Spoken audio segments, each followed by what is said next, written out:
So, I had a really weird dream. It was about zombies, but there were no zombies in it. It was mostly about just the panic and discoordination of people. So, that was fun. I guess it's not about zombies, but it was during the zombie apocalypse. Breakfast! I made a thing that looks like an omelet. Yep. I made this up. This pattern, just now. I'm not done with it, but I made it up. What are we doing, Andrew? What are we actually doing? Going to get food. Hi. Because we're hungry, aren't we? Yes, we are. Yes, we are. Food! Restaurant. That means food in Spanish. Burgers. Look at Andrew cheating on his cheat day. It's only been a week. And this is the most beautiful thing that I've ever seen. Ever. Till now. I'm pretty sure on the screen it looked like you had a french fry mustache. Back from work and warming up the room by burning some candles. And just kind of settling into a quiet evening of crocheting. Okay, so I have a project idea in mind.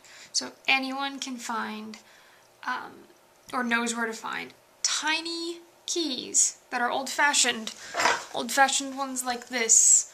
Tell me where to find them. Like, send me a link on the internet, or tell me, like, you know, Michael's has them, or Joanne's has them, and then tell me where to find them so I don't just wander the whole store.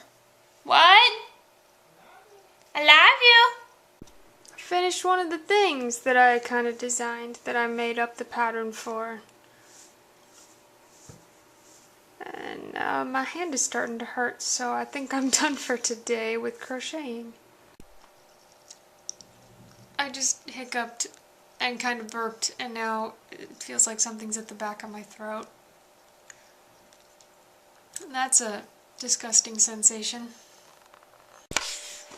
I lied, I didn't stop. I kept making stuff, so I finished both of them.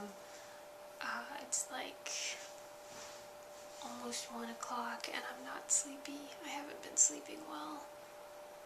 So I'm going to try to go to bed later in the hopes that I will fall asleep more quickly. So a while ago we had tapers that were really messy, so a lot of pieces fell off and I collected them and melted them down and made new candles. So I'm getting some extra mileage out of this wax here. Yay. Everyone's asleep and Andrew's right over there sleeping, so I'm down in the corner on the floor and I'm going to read you your bedtime story, and then I'm probably going to edit most of this. Okay, so where are we at? Mogworld, the narrator's become a zombie and he wants to go back to being dead because that was nice. He went to what he assumes is heaven and he can't, even though he's flung himself off of a tower several different times.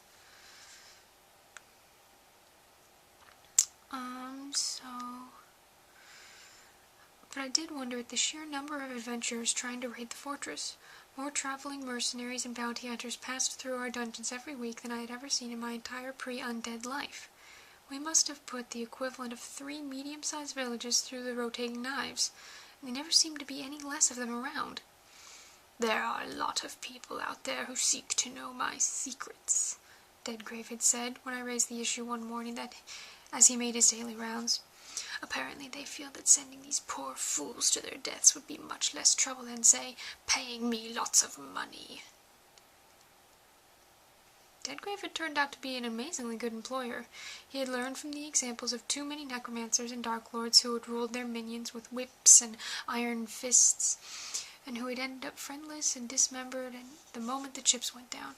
He followed through on his promises. The light musical theater events took place regularly as scheduled, and they were pretty enjoyable, even if the traveling theater groups that were brought in tended to perform with a certain wild-eyed terror.